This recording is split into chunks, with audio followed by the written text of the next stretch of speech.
একুশ শতকের সবচেয়ে বড় সমস্যা হয়ে দাঁড়িয়েছে জলবায়ু পরিবর্তন। এই জলবায়ু পরিবর্তনের কারণে বাংলাদেশ বিশ্বের একটি ঝুঁকিপূর্ণ একটি দেশ। সমুদ্র পৃষ্ঠের উচ্চতা বৃদ্ধি, বন্যা এবং নদী ভাঙন দেশের অভ্যন্তরীণ সমস্যাগুলোতে অনেক বেশি প্রভাব ফেলছে। এর ফলে কৃষকেরা তাদের কৃষি জমি হারাচ্ছে এবং ঘরবাড়ি হারাচ্ছে। বাংলাদেশের ভৌগোলিক অবস্থানের কারণে এটি সবচেয়ে বেশি বন্যাপ্রবণ অঞ্চল। বাংলাদেশের ইতিহাসে সবচেয়ে স্মরণীয় বন্যাগুলোর মধ্যে 1974, 1988, 1998, 2004 এবং 2017 সালের বন্যা উল্লেখযোগ্য। 1998 সালের বন্যা ছিল সবচেয়ে দীর্ঘস্থায়ী, প্রায় 68 দিন স্থায়ী ছিল এবং দেশের 75% এলাকা প্লাবিত হয়। এতে 3 কোটি মানুষ ক্ষতিগ্রস্ত হয় এবং 1100 মানুষ মারা যায়। 2017 সালের বন্যা বাংলাদেশের জন্য অত্যন্ত ধ্বংসাত্মক ছিল, যা দেশের 32টি জেলায় ব্যাপক ক্ষতি করে। এতে প্রায় 80 লক্ষ মানুষ ক্ষতিগ্রস্ত হয় এবং 145 জনের মৃত্যু হয়। সাম্প্রতিক সময়ে সবচেয়ে উল্লেখযোগ্য বন্যার উদাহরণ 2022 সালের সিলেট সুনামগঞ্জ বন্যা এবং 2024 সালের ফেনী কুমিল্লা বন্যা। 2022 সালের বন্যায় সিলেট অঞ্চলে 43 লক্ষ মানুষ ক্ষতিগ্রস্ত হয়েছে, যার মধ্যে নারীরা অন্যতম। বর্ষা মৌসুমে সাধারণত দেশের 20% থেকে 25% এলাকা পানিতে প্লাবিত হয়।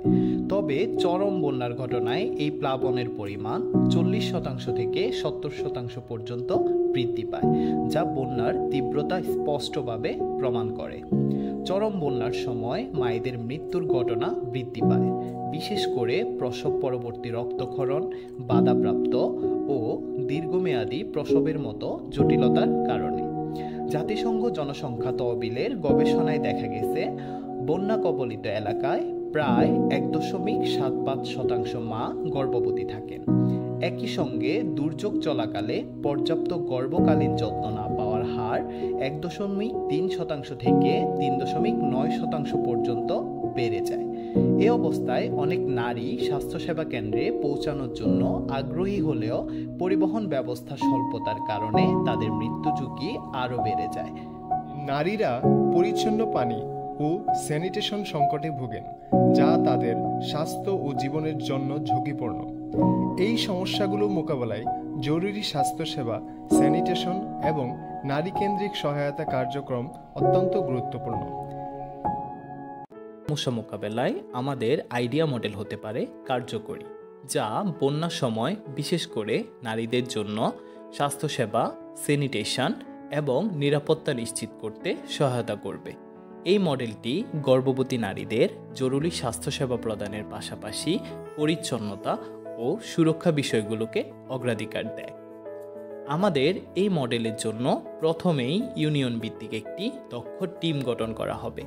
এই টিমের প্রধান হিসেবে দায়িত্ব পালন করবেন একজন ইন্টার্নশিপ ডক্টর, যিনি গাইনি বা নারী ও শিশু স্বাস্থ্য বিষয়ে অভিজ্ঞ হবেন। প্রত্যেকটি ইউনিয়ন ভিত্তিক টিম উপজেলা স্বাস্থ্য কর্মকর্তার তত্ত্বাবধানে পরিচালিত হবে। একটি থানার অধীনে থাকা সকল ইউনিয়ন টিম সরাসরি উপজেলা স্বাস্থ্য কর্মকর্তার নিয়ন্ত্রণে থাকবে। এর পাশাপাশি প্রতিটি জেলার সিভিল সার্জন এবং জেলা প্রশাসক এই পুরো ব্যবস্থাপনাকে পর্যবেক্ষণ ও নিয়ন্ত্রণ করবেন। প্রতিটি উপজেলার স্বাস্থ্য কর্মকর্তা, সিভিল সার্জন এবং জেলা প্রশাসক একটি নির্দিষ্ট সোশ্যাল প্ল্যাটফর্মে তৈরি গ্রুপের মাধ্যমে সংযুক্ত থাকবেন। এই গ্রুপ তাদের মধ্যে তথ্য আদান প্রদান এবং কার্যক্রম পরিচালনায় আরও সহজতর করবে। ইউনিয়ন ভিত্তিক টিমে একজন ইন্টার্নশিপ ডাক্তার ছাড়াও থাকবেন 2 জন নার্স এবং 5 থেকে 6 জন স্বেচ্ছাসেবক। স্বেচ্ছাসেবকদের মধ্যে অন্তত 2 জন নারী থাকলে তা আরও কার্যকর হবে। স্বেচ্ছাসেবক ও নার্সরা অবশ্যই উপজেলা স্বাস্থ্য কর্মকর্তার অনুমোদন ও স্বাক্ষরপ্রাপ্ত হয়ে কাজ করবেন। স্বেচ্ছাসেবকগণ বন্যার পূর্বাভাস সম্পর্কে অবগত থাকবেন। এক্ষেত্রে তারা পূর্ব অভিজ্ঞতা, বন্যা পূর্ব সতর্কীকরণ কেন্দ্রে তথ্য ব্যবহার করবেন। তারা বন্যার সৃষ্টির 1 মাস পূর্ব থেকেই ইউনিয়নের নারী, শিশু ও গর্ভবতী নারীদের স্বাস্থ্য বিষয়ক তথ্য সংগ্রহ শুরু করবেন। তথ্য সংগ্রহের ক্ষেত্রে স্বেচ্ছাসেবকরা 3টি পদ্ধতি অবলম্বন করতে পারেন। প্রথমটি স্থানীয় স্বাস্থ্যকর্মী ও প্রশাসনের সহায়তা নেওয়া।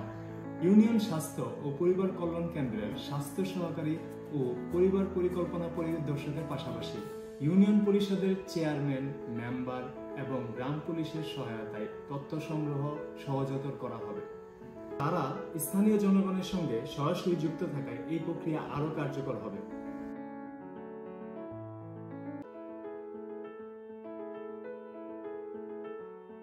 2. কমিউনিটি সভার আয়োজন। গ্রামের নারীদের জন্য বিশেষভাবে কমিউনিটি সভা আয়োজন করা হবে। এই কমিউনিটি সভা আয়োজনের মাধ্যমে নারীরা প্রয়োজনীয় তথ্য দিতে আরও বেশি উৎসাহী হবেন। 3. প্রাথমিক সমীক্ষা এবং বাড়ি বাড়িতে তথ্য সংগ্রহ করা। প্রতিটি গ্রামে বাড়ি বাড়ি গিয়ে সরাসরি নারীদের স্বাস্থ্য তথ্য সংগ্রহ করা হবে। ভলেন্টিয়াররা গ্রাম পর্যায়ে মসজিদ, মন্দির এবং বিভিন্ন প্রচারণা স্থানের মাধ্যমে নারীদের স্বাস্থ্য ফর্ম বিতরণ করবেন এবং পরবর্তীতে তা সংগ্রহ করবেন।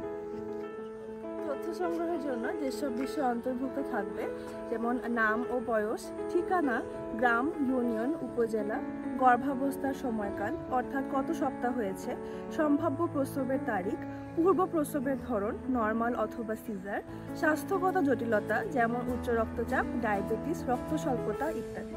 এরপর আছে টিকাদানের অবস্থা, বিশেষ করে টিটেনাস টিকা, শিশুর বয়স ও টিকাদানের অবস্থা, পরিবারের সদস্য সংখ্যা এবং আয়ের তথ্য, এবং অবশেষে জরুরি যোগাযোগের তথ্য। এই সংরক্ষিত তথ্যগুলি আমরা ইন্টার্ন ডক্টরদের কাছে হস্তান্তর করব। উপজেলা স্বাস্থ্য কর্মকর্তাদের মাধ্যমে প্রতিটি ইউনিয়নের তথ্য বিশ্লেষণ করতে হবে এবং এর অনুযায়ী প্রয়োজনীয় পদক্ষেপ নিতে হবে। বন্যার পূর্ব প্রস্তুতি, জরুরি সরঞ্জাম প্রস্তুত রাখা কার্যকারী, যেমন বাচ্চাদের খাবার, প্রয়োজনীয় ঔষধপত্র, স্যানিটারি ন্যাপকিন এবং বিশুদ্ধ পানি মজুত রাখা। বন্যা সৃষ্টির পূর্বে একটি দক্ষ এবং কার্যক্রম টিম পরিচালনা করার জন্য একটি নির্দিষ্ট এবং উপযুক্ত স্থান নির্বাচন করতে হবে। স্থানগুলো হতে পারে যে কোনো ইউনিয়ন পরিষদ, সরকারি ভবন অথবা শিক্ষা প্রতিষ্ঠান। বন্যার সময় কার্যক্রম। বন্যা শুরু থেকে স্বেচ্ছাসেবকরা মহিলা, গর্ভবতী নারী এবং শিশুদের স্বাস্থ্য ঝুঁকি বিবেচনায় তাদের নিরাপদ স্থানে সরিয়ে নেবেন। জরুরি প্রয়োজন হলে যেমন গর্ভবতী নারীদের প্রসবকালীন সেবা প্রদান করা। প্রয়োজন হলে নিকটস্থ হাসপাতাল বা বিশেষায়িত সেবায় পাঠানোর ব্যবস্থা করবে কিংবা জেলা হাসপাতালে স্থানান্তরের ব্যবস্থা করবে। উদ্ধার অভিযান পরিচালনার জন্য টিমের একটি ইঞ্জিন চালিত নৌকা, life jacket, first aid box, walkie talkie সহ অন্যান্য প্রয়োজনীয় জিনিসপত্র থাকবে। টিমগুলো অবশ্যই বাংলাদেশ সরকারের দুর্যোগ ব্যবস্থাপনা ও ত্রাণ মন্ত্রণালয় এবং স্বাস্থ্য ও পরিবার কল্যাণ মন্ত্রণালয় দ্বারা অর্থায়িত হবে। এক্ষেত্রে স্বাস্থ্য ও পরিবার কল্যাণ মন্ত্রণালয় স্বাস্থ্য বিষয়ক সহায়তা প্রদান করবে, যেমন মেডিসিন, স্যানিটারি ন্যাপকিন এবং ফার্স্ট এইড বক্স ইত্যাদি। তাছাড়া দুর্যোগ ও ত্রাণ মন্ত্রণালয় লজিস্টিক সহায়তা যেমন বোট, লাইফ জ্যাকেট ইত্যাদি প্রদান করবে।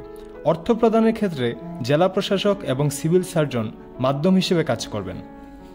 পরবর্তীতে দেশের যে কোনো ধরনের দুর্যোগ মোকাবেলায় জেলা প্রশাসক এবং সিভিল সার্জনের অনুমতিক্রমে তারা সহায়তা প্রদান করতে পারবে।